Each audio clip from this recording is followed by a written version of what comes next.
como dijo Jorge, un poco fruto de la experiencia y un poco fruto de lo que, bueno, uno va estudiando un poquito sobre el tema del matrimonio. Tema que hoy en día está sumamente cuestionado. Y lo vamos a ver, este cuestionamiento se va a ver fácilmente al final de la presentación. Hay unos gráficos con respuestas a la pregunta que hemos hecho sobre qué consideras, qué piensas tú sobre el matrimonio, y allí lo vamos a ver claramente. Y una de las cosas que yo tengo sumamente clara es que en América Latina todavía tenemos familia, y la familia es producto del matrimonio, y es algo que tenemos que mantener, cultivar y procurar que los de nuestro entorno también lo mantengan, ¿sí? Y lo fortifiquen, ¿sí?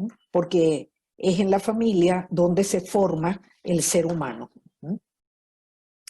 Bueno, sin más preámbulos, vamos a empezar la charla, que la hemos titulado Matrimonio, costumbre, contrato, unión. Y estos son los resultados que al final vamos a presentarles rápidamente, ¿no? Quiero empezar con un pensamiento que me gusta mucho, que dice: porque después de todo he comprendido que lo que el árbol tiene de florido vive de lo que tiene sepultado. Yo creo que si reflexionamos un poco sobre estas palabras, nos vamos a dar cuenta que para que el matrimonio dé frutos es mucho lo que tenemos que trabajar, ¿sí? Y un trabajo que no se ve, está sepultado, ¿sí? Bueno, vamos a empezar primero definiendo lo que es el matrimonio. El matrimonio es una realidad natural. Es una institución natural, no es una institución artificial creada por la cultura. Quiere decir que forma parte, ¿dónde se le da esto? Ajá, es una institución natural. Quiere decir que forma parte de lo que el hombre tiene recibido. O sea, nacimos con eso, por su propio modo de ser. Surge de la naturaleza de la persona humana, varón y mujer. Hoy tratan de convencernos de lo contrario, pero eso va a pasar, es moda. Es la unión sexuada que responde a las tendencias naturales del enamoramiento de un varón y una mujer. Por tanto, sus elementos esenciales no nacen de la inventiva humana. Y quiero hacer hincapié en esto porque hay tendencias y corrientes que dicen que el matrimonio es un invento humano. No es invento humano. Sus elementos esenciales no nacen de la inventiva humana, sino de la naturaleza del hombre. Tiene en sí misma una determinada estructura jurídica y moral, no dada por el hombre, la tiene en sí. Por eso es que reclama de la sociedad civil y de la sociedad eclesial el reconocimiento público adecuado y la necesaria protección jurídica. El término matrimonio designa tanto el acto de casarse, vamos a ver si sale, El término designa tanto el acto de casarse, la boda, celebración del matrimonio, el pacto conyugal, como la unidad de varón y mujer, constituida por ese acto, y se forma entonces la comunidad conyugal. ¿Cómo se llega a realizar esa unión? Y fíjense que he hablado de unión, no he hablado ni de moda ni de contrato, porque no es moda ni es contrato, es unión. ¿Cómo se llega a realizar esa unión?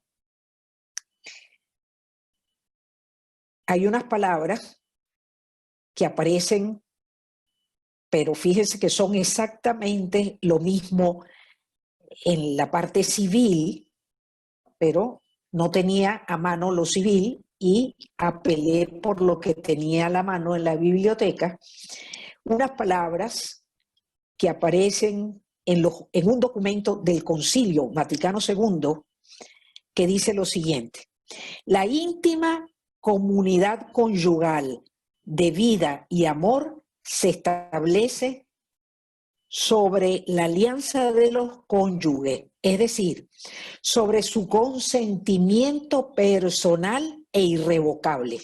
Entonces, la unión es el producto de ese consentimiento personal e irrevocable. Dos realidades inseparables. Causa es el consentimiento y el efecto es el matrimonio. Además, el matrimonio lleva al nacimiento de la familia.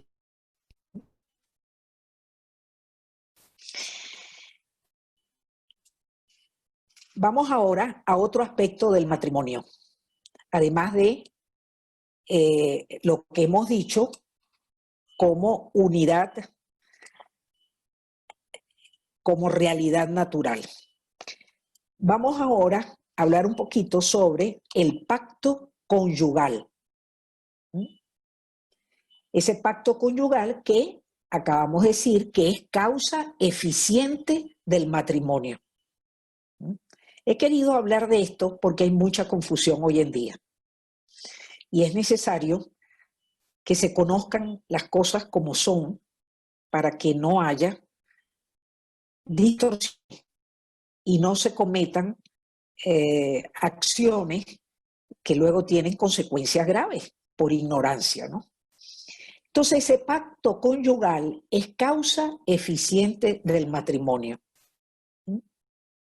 Y ese pacto conyugal consiste en ese consentimiento matrimonial al cual hemos hecho referencia, que es la capacidad mínima para expresar un acto de la voluntad.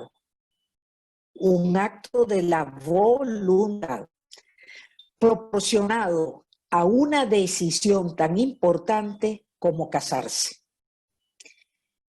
Debe ser consciente, verdadero y manifestado libremente. Necesita como acto de la voluntad estas tres manifestaciones: consciente, verdadero y manifestado libremente. Los que nos hemos casado, pues sabemos que nos preguntan: ¿usted ha venido aquí con alguna coacción, tanto la parte civil como eclesiástica? Los dos, porque es lo mismo. La diferencia entre el matrimonio civil y eclesiástico está en la gracia, que es un sacramento, pero, y que es una ventaja tenerla, bueno, para los que somos creyentes. ¿Cuál es el objeto de ese consentimiento matrimonial? Y esto es importante. El objeto de ese consentimiento matrimonial es la persona del otro en su dimensión conyugal. Es eso. Es la persona del otro en su condición conyugal. Es decir, en todo aquello que por su diversidad sexual es naturalmente complementaria y comprende a toda la persona como cónyuge. Cuando me refiero a toda la persona, es como cónyuge y como potencial paternidad y maternidad como fruto de la mutua entrega conyugal. Ustedes ya van a ver en los gráficos que les voy a señalar al final, muchísimas personas consideran que es válido, están de acuerdo en ir al matrimonio, pero sin considerar la procreación de los hijos. Y resulta que el matrimonio tiene dos fines: ayuda mutua entre esos cónyuges y procreación y educación de los hijos. Si la persona que se está casando y asiste y voluntariamente da ese consentimiento, que aunque de manera consciente, verdadera y manifestado libremente, pero se reserva la intención de no formar familia, de no tener hijos, pues no es válido. Así de sencillo. Esto es grave. Esto es grave. Por eso quiero dejarlo claro, porque puede ser que no estemos de acuerdo. Perfecto, cada quien es libre. Pero que sepa que entonces, si va con esa intención y no acepta la procreación en sus uniones, ese matrimonio, de manera intencional, por supuesto, tiene que ser de una manera intencional que lo haga, ¿no? El matrimonio no es válido, ¿no? Bien, además hay una serie de recursos para las personas si se quiere distanciar la llegada de un niño, pero contando con la inteligencia y la voluntad, no cosas externas. Entonces, el objeto del consentimiento es la persona del otro en su dimensión conyugal.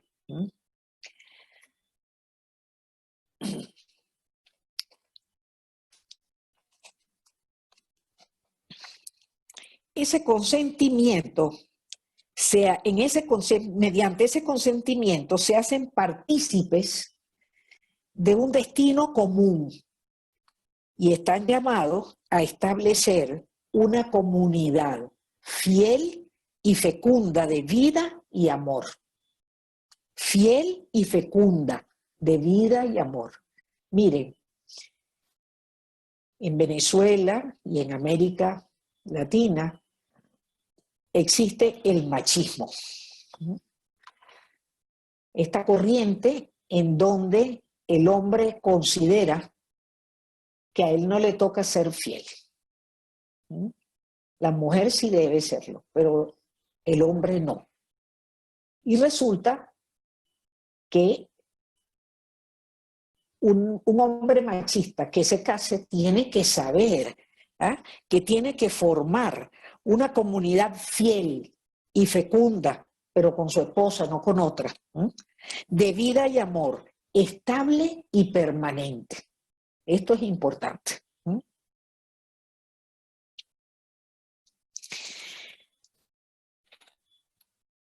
Hay unas palabras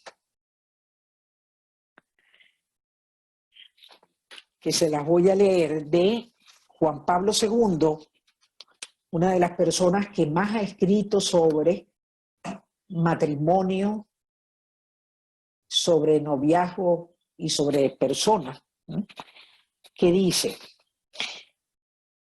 el matrimonio no tiene la estructura de una sociedad, sino de una comunidad simétrica de personas. Lleva al nacimiento de la familia y es inválido o inexistente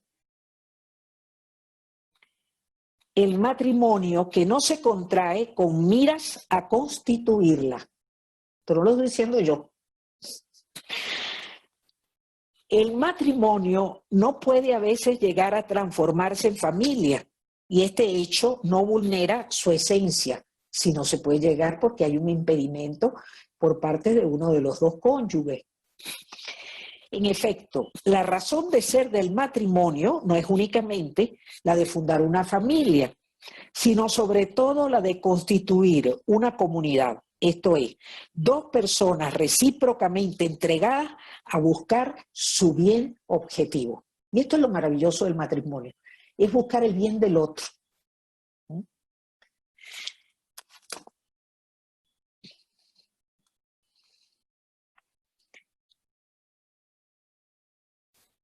Vamos a pasar ahora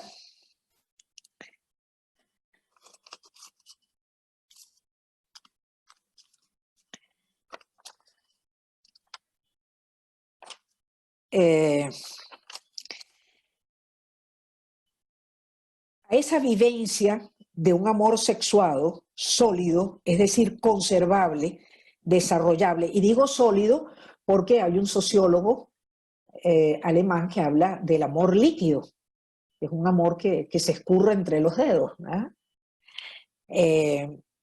Juan Pablo II hablaba de un amor sólido y Christian Koenen, asume muchos de los planteamientos que hace Carlos Wojtyla en uno de sus libros mucho antes de ser papa, Amor y Responsabilidad, y él lo desarrolla, ¿no? La vivencia de un amor sexuado sólido, es decir, conservable, no se escurre, no se desvanece, desarrollable, restaurable y durable, miren todas las condiciones, conservable, desarrollable, restaurable y durable, exige una consideración y una actitud adecuada, recíproca, de la mujer y del varón como personas humanas.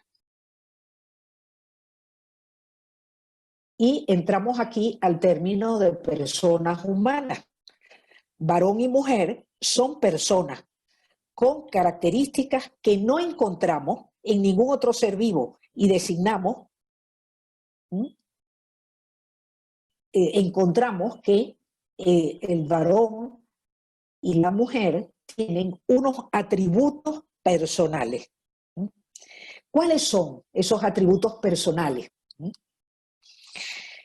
Primero, la unidad del cuerpo y el alma. Es una unidad indivisible de una parte física y de una parte espiritual del alma. Y en el alma se manifiestan dos potencias, inteligencia, que es la que permite conocer la verdad, y la voluntad, que es la que busca siempre el bien.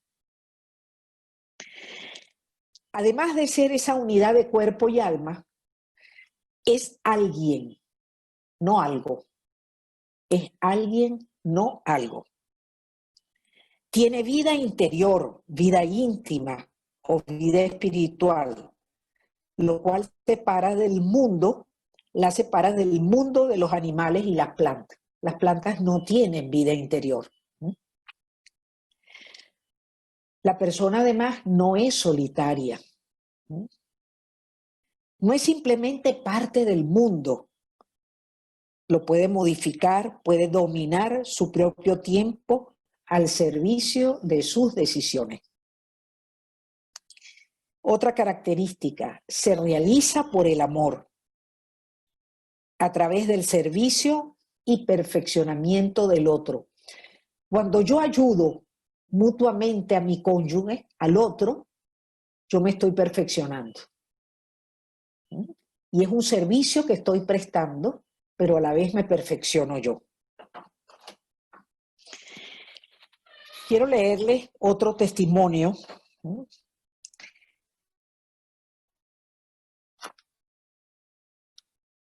También de Juan Pablo II. Yo soy muy fan de Juan Pablo II, me gusta mucho, porque es muy claro en sus cosas, ¿no? Dice lo siguiente: el hombre no puede vivir sin el amor. Dijimos que se realizaba a través del amor. Y él afirma: el hombre no puede vivir sin amor. Él resulta para sí mismo un ser incomprensible. Su vida está privada de sentido si no se le revela el amor, si no se encuentra con el amor, si no lo experimenta y lo hace propio, si no participa en él vivamente. Y eso lo vemos claramente cuando los matrimonios tienen algún problema. Una de las primeras expresiones: se me acabó el amor. o no encuentro amor en ella, o no encuentro amor en él. Lo necesitan, porque no puede haber la unión sin amor. Esto es fundamental.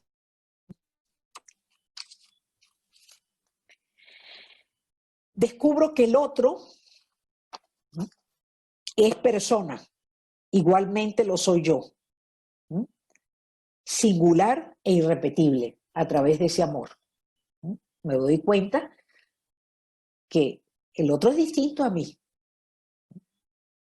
Yo suelo en algunas oportunidades mostrar un gráfico, quizás alguno lo ha visto, pongo dos líneas paralelas, tú, yo, y esas dos líneas paralelas, en ese momento, es el encuentro de dos seres que se hacen amigos, y en la medida que esa amistad va progresando, que es la base del matrimonio, la amistad, en la medida que se van conociendo, esas paralelas se van uniendo, hasta que llega un momento en que se dan cuenta de que no pueden vivir el uno sin el otro, que les hace falta, piensan el uno en el otro.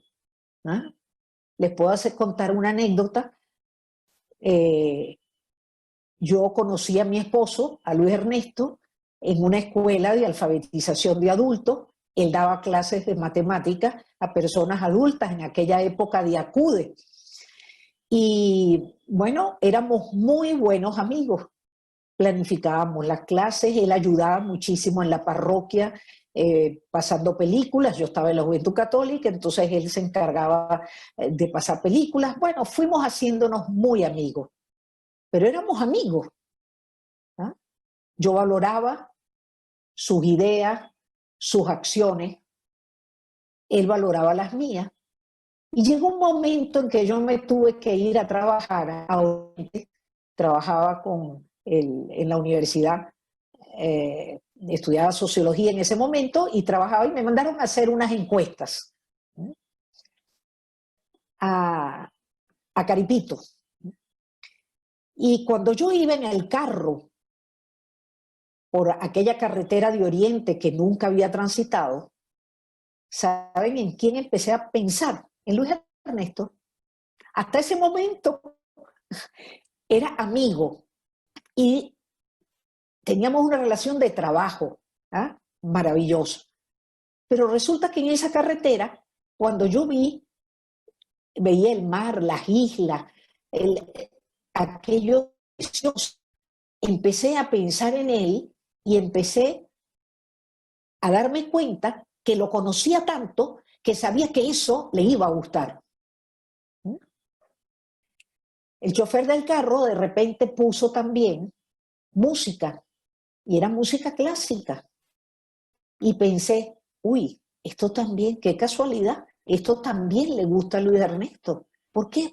Porque sabía que le gustaba la música clásica. Empecé a pensar en él. Y esto es importante, ¿ah? Es descubrir el otro en persona. ¿Qué es una persona? Y valorarlo por sí mismo incondicionalmente, no para algo como un simple medio que se usa.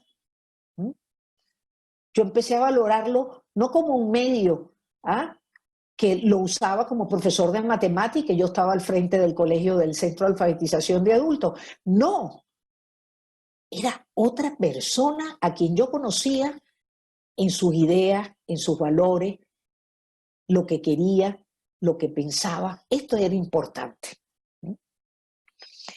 Otra característica de la persona es libre. Es fuente y principio de sus propias acciones. Fuente y principio de sus propias acciones. Cuando una persona empieza a culpar a los demás de lo sucedido y en donde ha estado involucrada, esa persona tiene problemas de autoestima. Entonces, no podemos culpar a nadie de lo que va sucediendo donde estamos involucrados, porque somos fuente y principio de nuestras propias acciones. Una característica fundamental es que puede decidir cómo usar sus potencias, sus capacidades y facultades en relación con el entorno y con el tiempo, siendo entonces protagonista de su progresiva realización. Y esto es importante.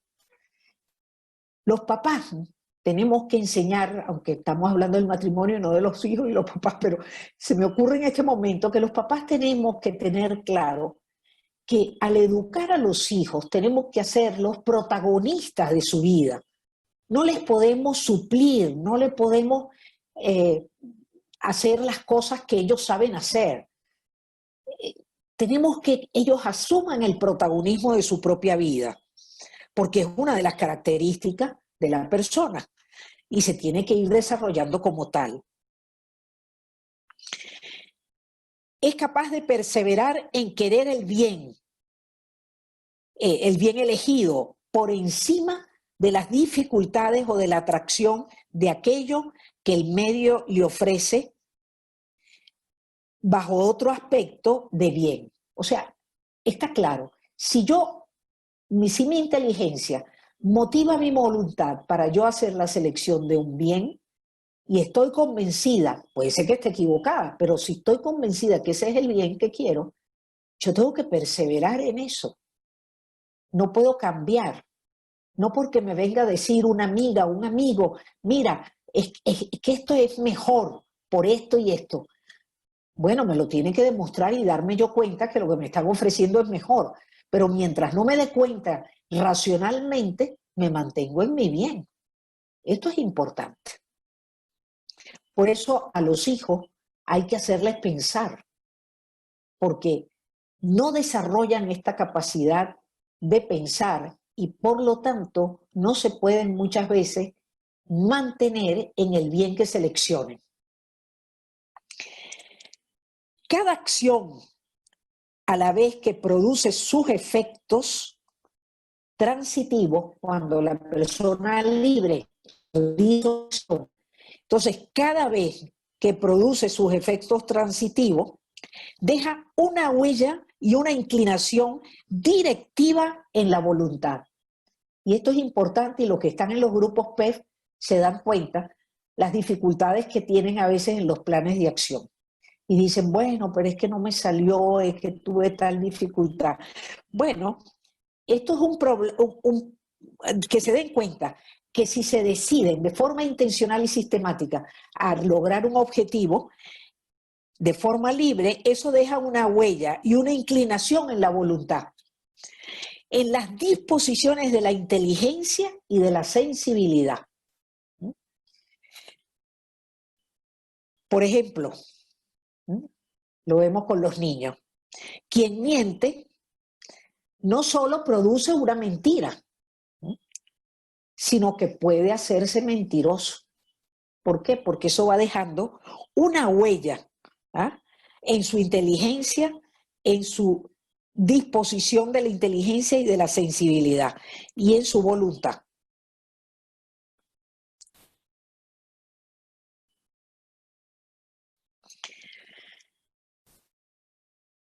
Se construye por sus actos libres, el hombre, que tienen un sentido y su implicación personal en ese acto. Interviniendo entonces la inteligencia y la voluntad. Cuando un papá se propone a que llegar antes de que los niños se acuesten y no quedarse trabajando en la oficina más tiempo de lo debido, ese papá, si lo hace de manera sistemática, va dejando una huella en su inteligencia, va surgiendo en su afectividad, en sus sentimientos, algo distinto. Va a llegar a sentir la necesidad de llegar temprano para participar con los niños. Y va a adquirir entonces el hábito de cortar a una hora determinada para poder llegar temprano y participar con los niños. Les puedo contar otra anécdota. Luis Ernesto se quedaba a veces hasta horas muy tardes en la oficina y nos propusimos a que tratara de llegar más temprano. A veces era irremediable porque si tenía que preparar una licitación en la época en que se hacían licitaciones, entonces eso le llevaba tiempo. ¿Ah? Pero bueno, se propuso a ver de qué manera llegaba temprano.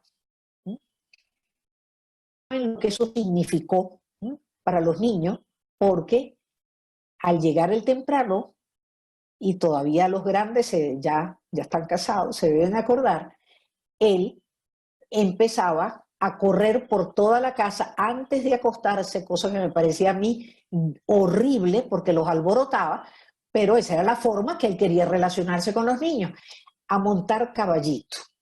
Y corrían, y era uno y el otro y el otro, y aquello era un zaperoco. Pero en el fondo yo estaba muy contenta, en el fondo, porque en la superficie me angustiaba, que los alteraba demasiado para después acostarlos. Pero en el fondo me encantaba aquella relación y aquella disposición de acto libre y voluntario de su parte, en que algo que le costaba, porque le costaba parar y llegar, lo estaba haciendo.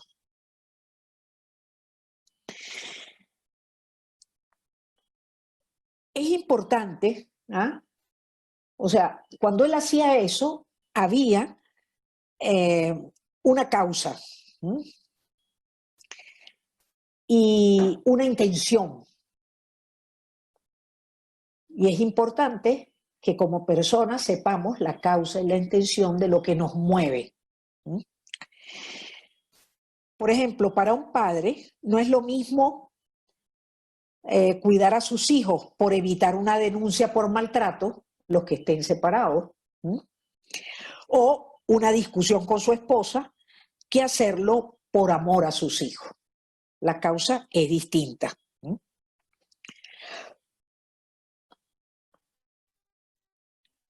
Otra característica del ser libre es la capacidad de compromiso, algo que está realmente en estos momentos en crisis. Las personas no se quieren comprometer. Me cuentan los que están en las comunidades estas de, ¿cómo se llaman los edificios? Cuando se reúnen, los condominios, los que están en las juntas de condominio y hacen las reuniones, algunas personas me han contado que el problema es que denuncian muchas fallas, pero no se quieren comprometer. No se quieren comprometer para que esas fallas dejen de existir. Esa capacidad de compromiso, ¿por qué no se quiere adquirir? Y yo encuentro una razón. Y es porque con el compromiso la persona puede dominar el futuro.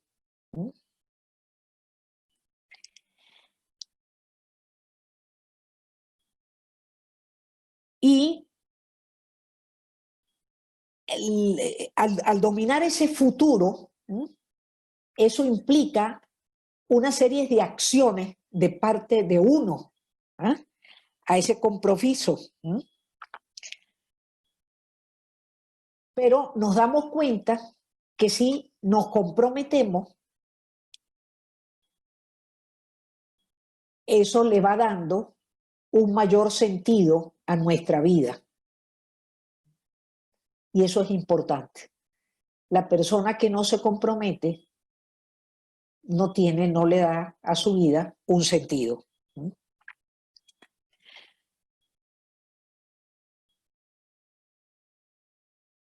Al comprometernos, nosotros le damos una perfecta realización como persona a nuestra vida y nos vamos proponiendo un fin último que corresponde a valores más auténticos y definitivos. Y para poder dirigirse por sí mismo hacia esos valores,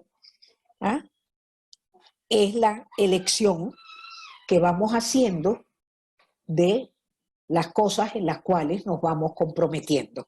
¿no? Les voy a leer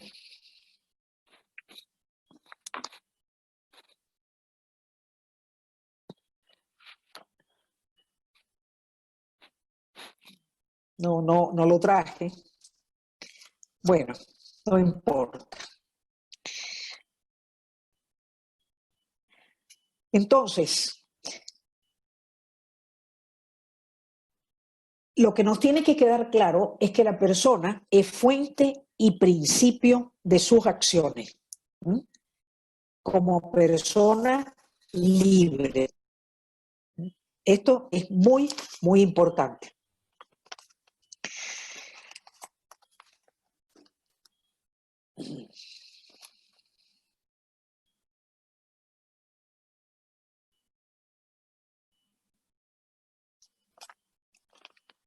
Bien. Entonces tenemos ya una idea bastante clara de lo que es el matrimonio, de esa realidad que es natural entre dos personas, que la persona es libre, y de que cada acción dentro de esa vida matrimonial va dejando una huella y una inclinación en la voluntad, en la sensibilidad y en la inteligencia. Y a través de eso nosotros vamos logrando esa ayuda mutua, ¿sí?, entre el uno y el otro.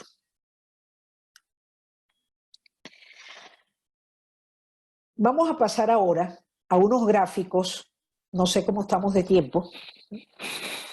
¿Cómo estamos de tiempo? 52 minutos. 52. Ajá, no me quiero pasar de la hora. Vamos a ver. En estos gráficos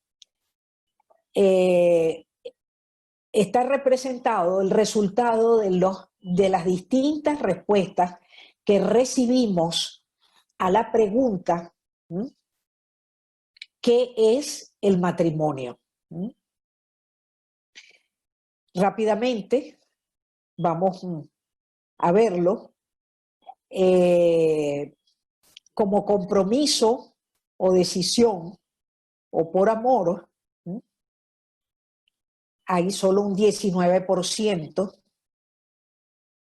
Como formalidad, contrato y costumbre, hay un 19% también. Como sacramento, un 11%. Como algo valioso, un 15%.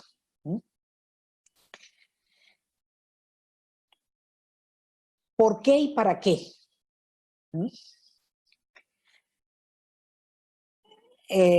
Como una costumbre o una celebración, esto fue lo que ganó el 33%. Bueno, yo los invito a los jóvenes, si es que hay jóvenes escuchando, que si quedó claro lo que es el matrimonio, leer un poquito más para que encuentren más razones, ¿ah?, de que no es una costumbre y que tienen que verlo como una unión seria, como un compromiso. El 25% dice que es un compromiso, algunos dicen que no es necesario. Luego hay opiniones sobre la vida en pareja. Un 14% opinó de la vida en pareja, un 7% para probar. Ahora les voy a leer unas cosas sobre eso.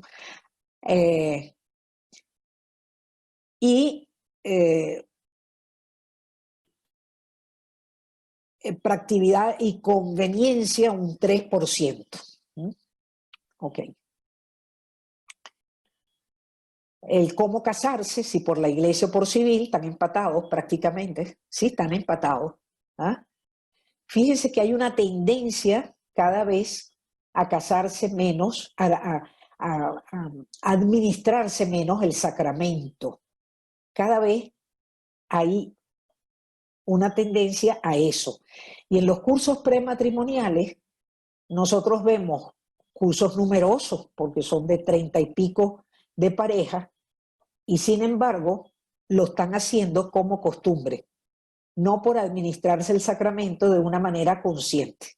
En esto, yo invito a los padres, a los papás, ¿no?, a que tienen que enseñarle a los hijos, los que tengan, los que sean católicos, cristianos, tienen que enseñar a los hijos lo que es el sacramento del matrimonio, ¿ah?, para que lo valoren, porque el problema es que no lo conocen en absoluto, no es culpa de ellos, ¿ah?, es cosa que simplemente no se le ha enseñado desde pequeño.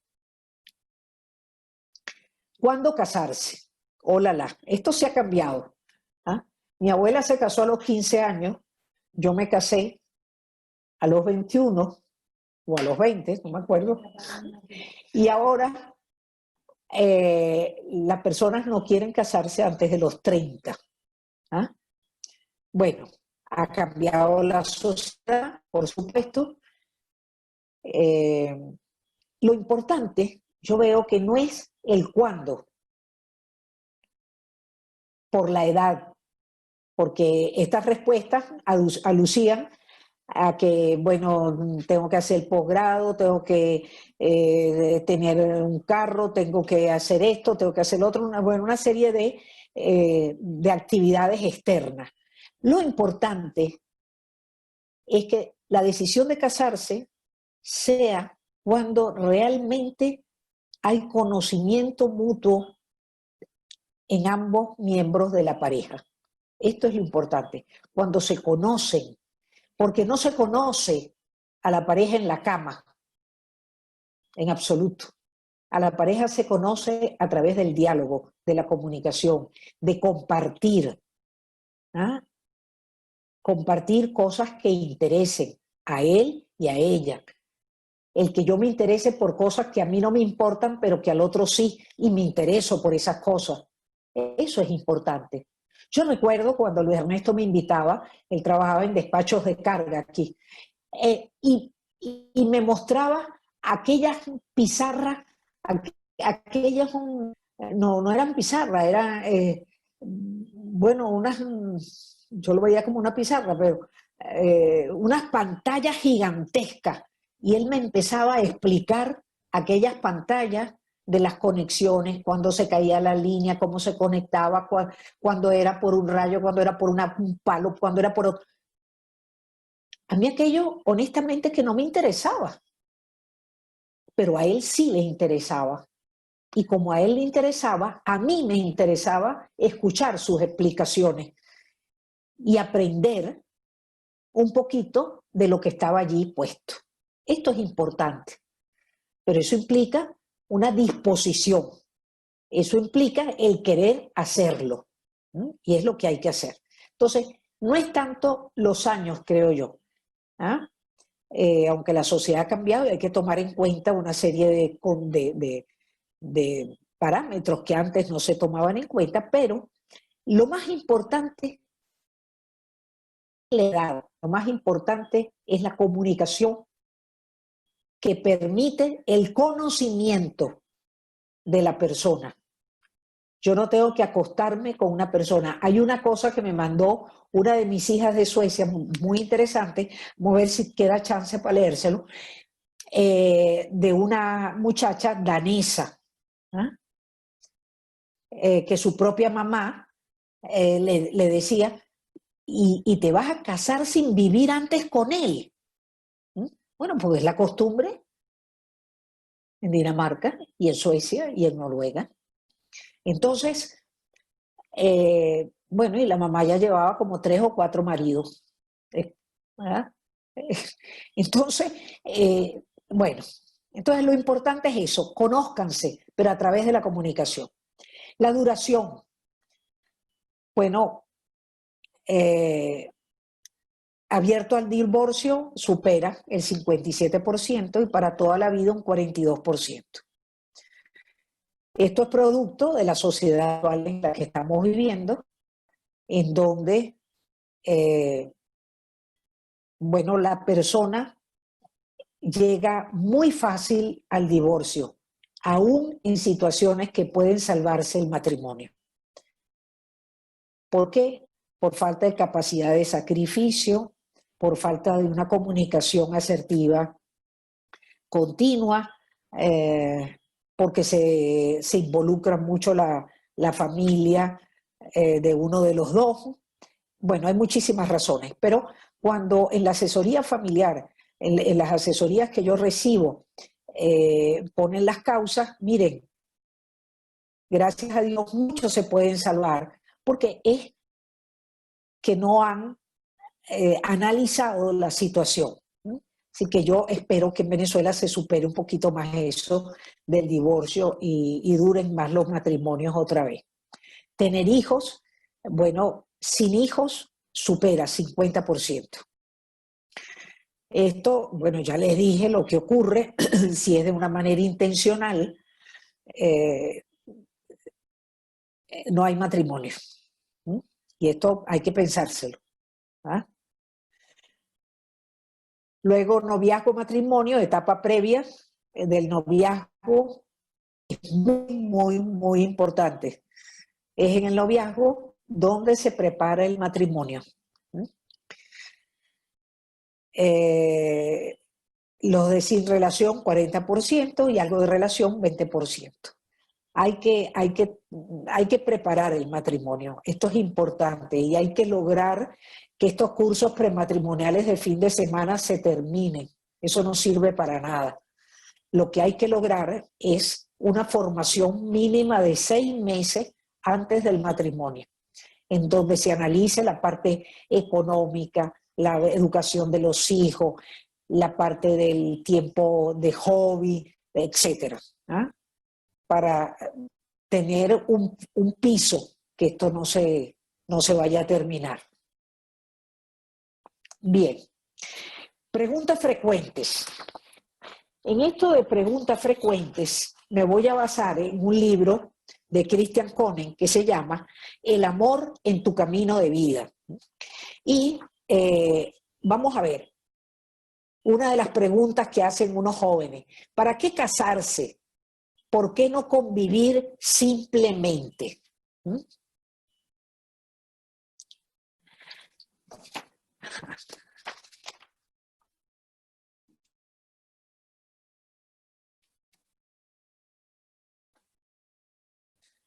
Vamos a buscarla.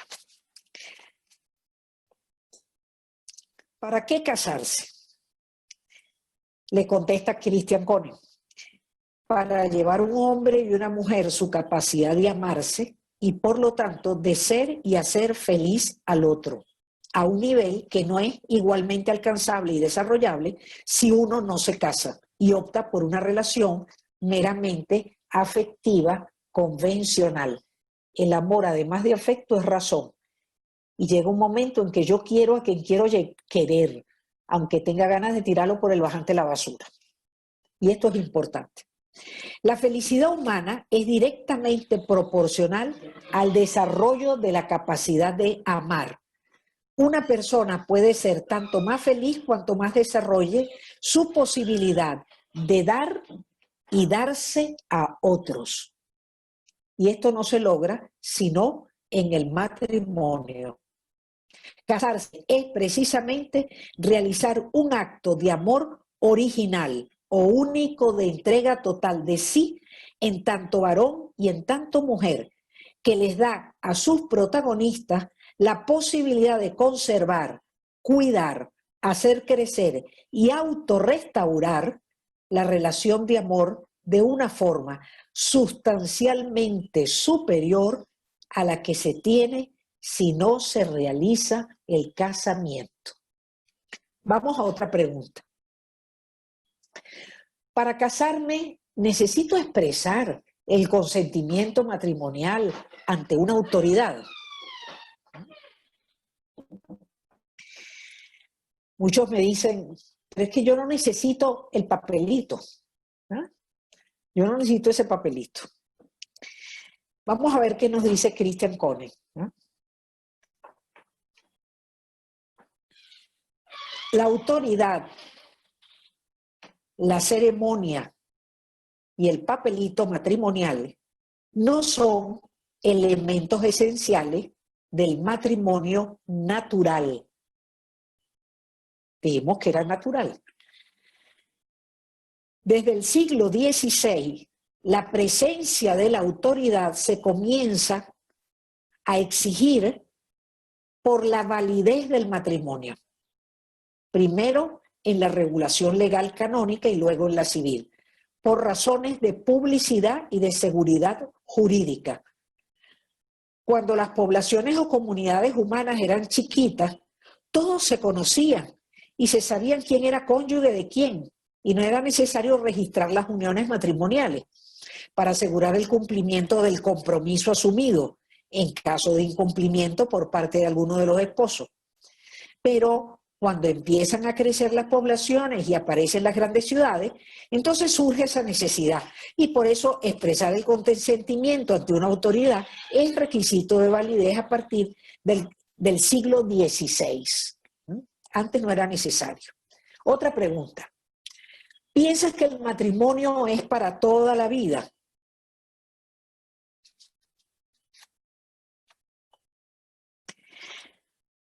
Absolutamente, nos dice Christian Koenig.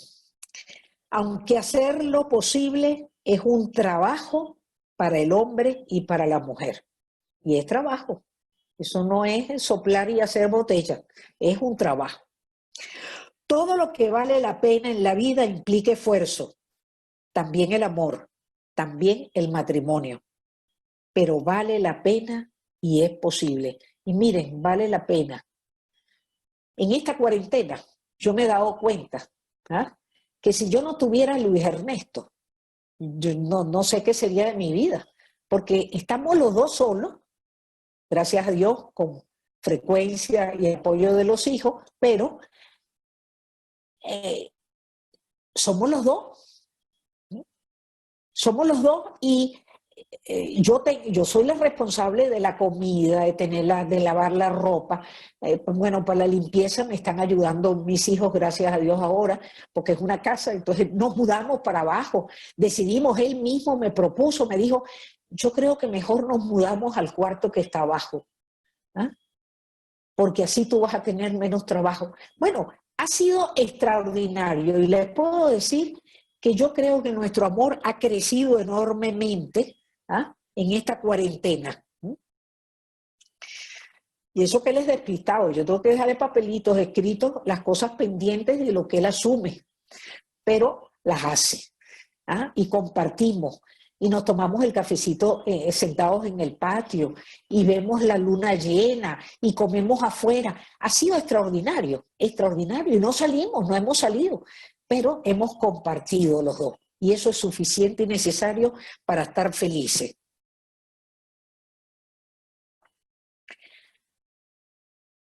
Dice Cohen, quiero fundamentarles mi respuesta. El matrimonio es para toda la vida porque esa es la invitación que el enamoramiento hace. Deseo estar siempre contigo. El matrimonio es para toda la vida porque la entrega existencialmente total entre un hombre y una mujer es la adecuada a la dignidad humana. Es indigno que uno esté a prueba para otra persona por un tiempo. El que le dura las ganas. Y esto no es, la entrega no es de ganas. Si la invitación natural del enamoramiento es el siempre contigo, el único acto voluntario que te proyecta hacia el futuro, como pide el enamoramiento, es el compromiso. Compromiso. Y analiza aquí la palabra, pro. Pro es una proposición de futuro. Comprometer significa meterse en el futuro con otra persona. Y esto es maravilloso. Yo tengo con Luis Ernesto ambos 56 años, ¿ah?, que estamos metidos el uno en el futuro del otro. El compromiso no es una exigencia caprichosa del Estado o de la Iglesia para complicarnos la vida. Si el enamoramiento pide el siempre contigo, la única manera de concretar, no en forma simbólica, sino real, una entrega con esa medida en el aquí y ahora, es con un acto de compromiso. Y eso precisamente es casarse. Otra pregunta. ¿Es admisible el divorcio?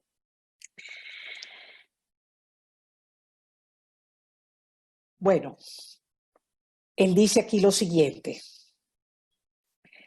Es un tema que debe tratarse con suma delicadeza humana, por respeto al dolor de muchas personas relacionado con esta cuestión y las muy diversas circunstancias que puedan hacer que dos personas sean protagonistas de un divorcio. Quiero ante todo reiterar que no es mi intención juzgar ningún caso particular de divorcio en el que quien lee este libro puede estar relacionado.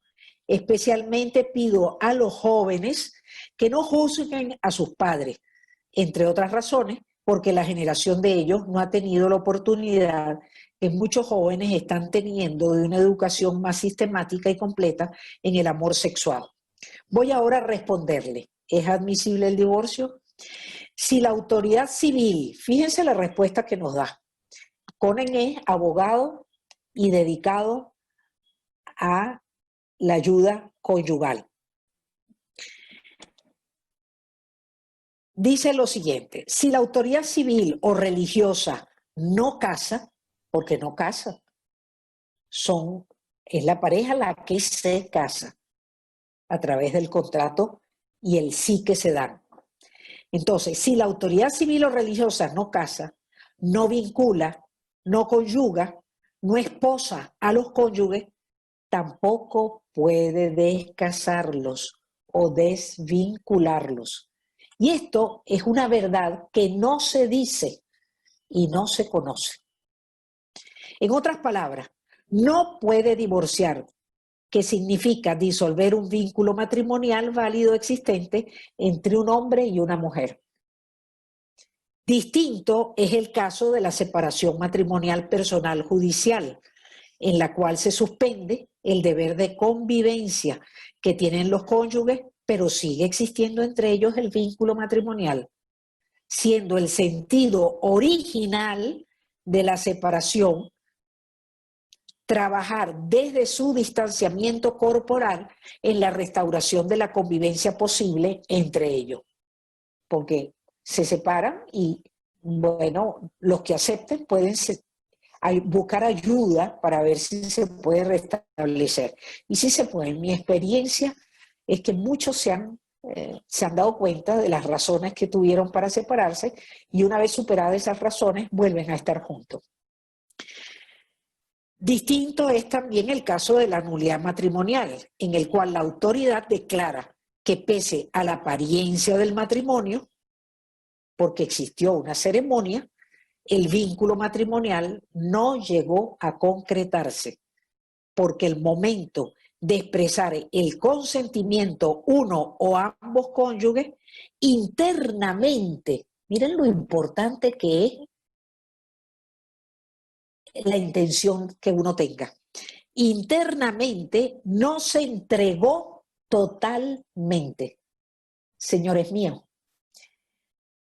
cuando uno dice sí al otro y el otro le dice sí a uno, es en ese momento cuando empieza realmente la construcción del verdadero amor, del amor racional. Hasta ese momento a lo mejor privaba más lo afectivo. Yo me uno a una opinión de una persona que dice, si estás muy enamorado, no te cases. Espera no sentirte tan enamorado para casarte, que sea más racional.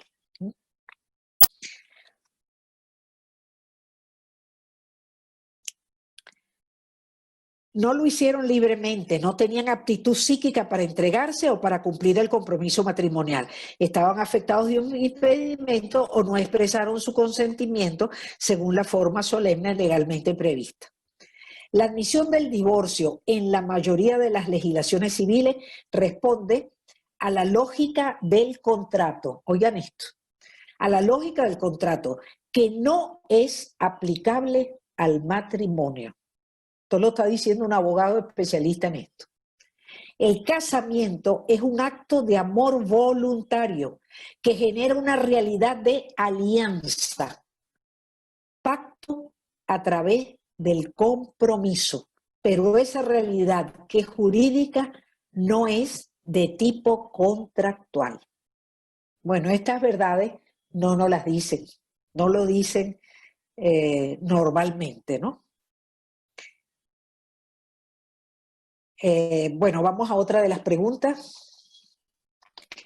¿Cómo puede cuidarse el matrimonio para envejecer enamorados? ¿Es posible o una utopía? Bueno, yo les puedo decir que ya yo estoy vieja porque tengo 77 años y Luis Ernesto 82 y no es utopía, es posible. Pero vamos a ver lo que nos propone Cohen. Él dice que sí es posible envejecer enamorado de la misma persona que se elige para compartir la vida. Como decía Chesterton, el amor para siempre no es una utopía, sino un ideal. Las utopías no son alcanzables, los ideales sí, aunque no sin esfuerzo. Y esta es la gran realidad. El amor sólido del matrimonio, el amor para toda la vida es alcanzable porque responde al anhelo y a la capacidad humana de amar sólidamente. Quiero a quien quiero amar y pongo todo el esfuerzo y pongo sacrificio para quererlo. Aunque esté barrigón, aunque esté maniático, aunque se olvide de las cosas, ¿no? Pongo esfuerzo en eso.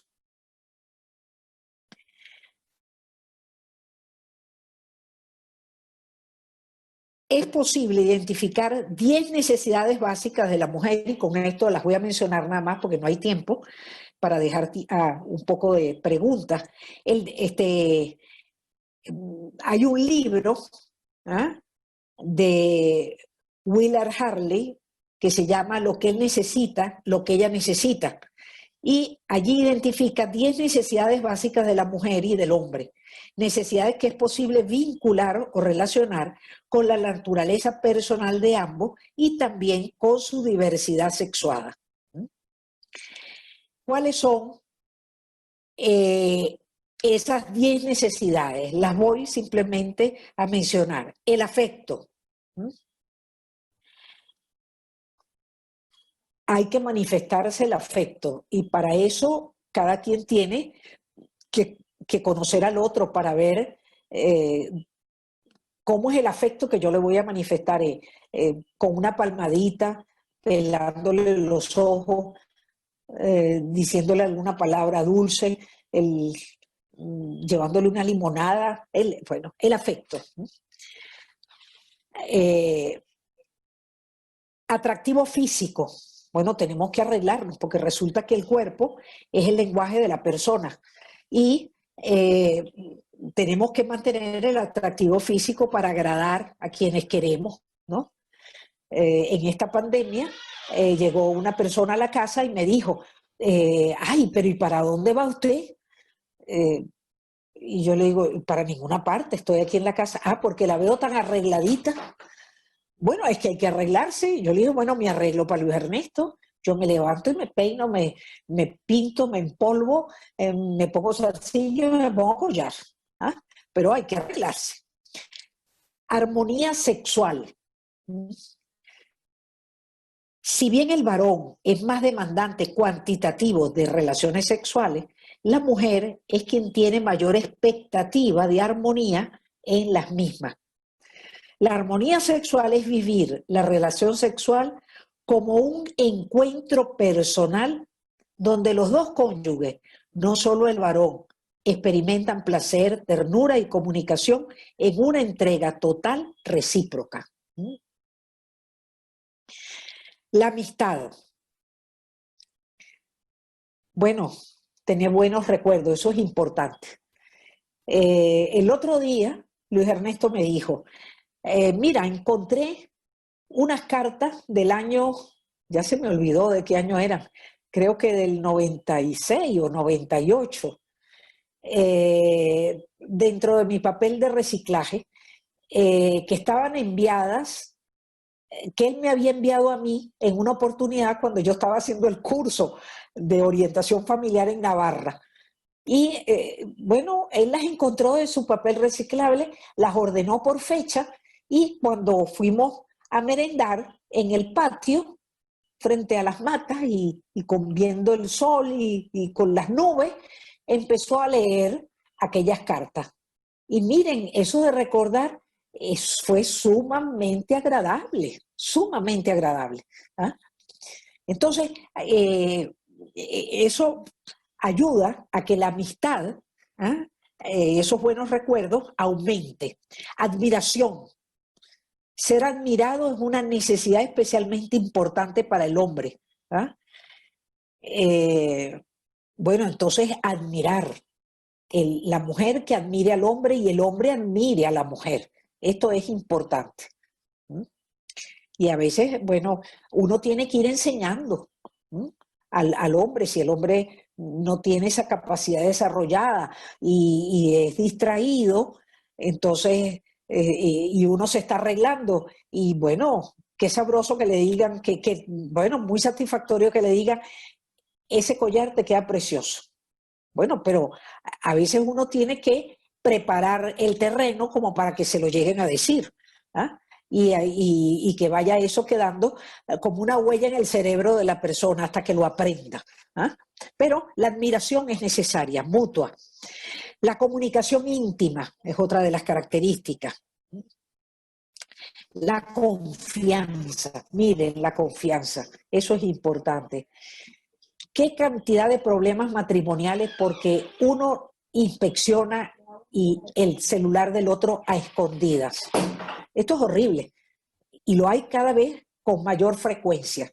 No hay que ver el celular del otro o de la otra, porque eso es desconfiar y eso va minando la relación, va minando la amistad. Cuando edificas tu matrimonio sobre la confianza, experimentas una gozosa voluntad de compartir todos los sentimientos personales con la persona que has elegido como socio de por vida. La honestidad es el mejor seguro del matrimonio. Aquí tenemos un problema en Venezuela con el machismo y sabemos que muchos hombres, pues, bueno, tiene sus deslices por allí. Y entonces la mujer empieza a inspeccionar él. Y entonces se vuelven unos líos. Lo que hay que trabajar es eso y hablar claramente y ayudar al marido para que no sea más machista.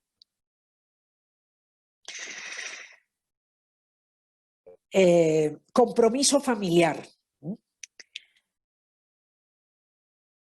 El compromiso familiar es de los dos, tanto del hombre como de la mujer. Sostén económico. Ahora lo del sostén económico está trayendo problemas porque como la mujer se ha incorporado al campo laboral fuera de la casa, digo fuera de la casa porque dentro de la casa también laboramos mucho, entonces, bueno, ese sostén económico a veces es, bueno, esto es mi dinero y ese es tu dinero, ¿no? Hay que saber que es de los dos. Luego hay el sostén, por último, es el sostén doméstico. Es la participación conjunta de la mujer y del hombre en la administración y gestión de la casa común. Hoy es una necesidad derivada del trabajo profesional externo de ambos en la gran mayoría de los hogares.